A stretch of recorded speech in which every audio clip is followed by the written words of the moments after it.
Comment isoler vos combles aménagés? Les combles non aménagés peuvent devenir une pièce à vivre en plus très agréable. L'isolation thermoacoustique d'un comble aménagé est très importante. En hiver, il limite les besoins en chauffage. En été, l'isolation garde la pièce plus fraîche.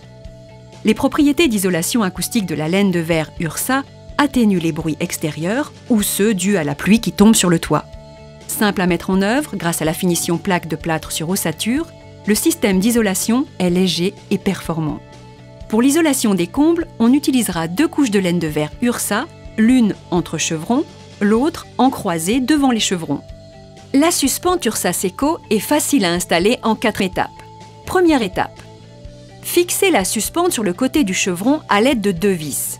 La position de la suspente sur le chevron peut varier de 8 cm à 4 cm en fonction de l'épaisseur de l'isolant. Alignez les suspentes à l'aide d'un cordeau en utilisant l'encoche prévue à cet effet. Comme pour une suspente traditionnelle, cette encoche indique le positionnement de la fourrure métallique.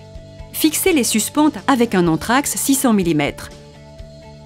Mise en œuvre de la première couche de laine de verre Ursa. Pour la première couche entre chevrons, on choisira un rouleau de laine de verre Ursa semi-rigide nu.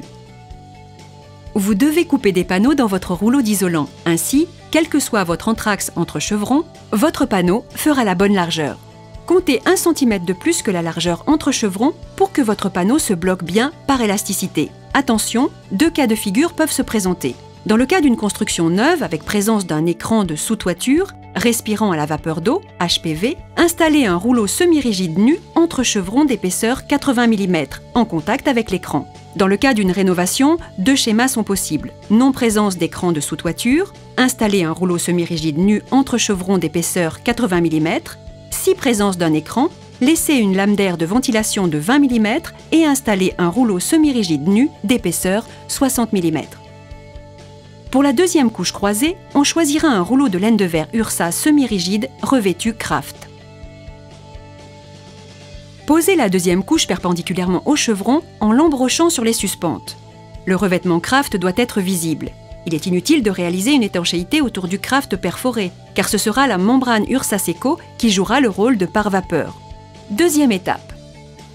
Pliez la tête de la suspente à 90 degrés jusqu'en butée, afin de voir la gravure Ursa Seco. La laine de verre est maintenue en position.